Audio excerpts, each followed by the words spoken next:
Okay. Kuna wakati mwingine tunaweza tukakata tamaa kwa ajili ya mambo ya nyuma. Kwa nini unatazama ya nyuma wakati ya mbele ina faida? Kwa nini unatazama ya nyuma? Kwa sababu ya nyuma ukishayapita. Ukishayapita ya nyuma usitazame ya nyuma. Kwa sababu ukitazama ya nyuma huwezi kufika kokote kule.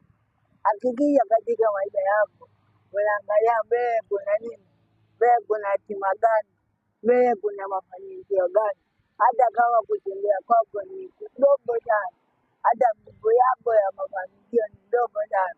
Hata pale unapowekeza hatima yako, unapokeza hatima yako na nguvu zako na kipato chako hakitoshi, usione kitotosha kwako, usione kwamba wewe mwenyewe utofika, ila ukiruhusu kuangalia nyuma, kwa sababu ya nyuma inaweza kukupotea sana, ya nyuma inaweza kukusababisha kwamba wewe ujikatie tamaa, kwa sababu nyuma ushawahi kuanguka, hivyo kumbukumbu zitakurudisha kwa nyuma.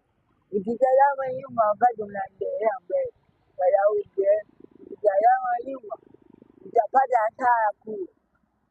Watu tunafanikiwa si kwa sababu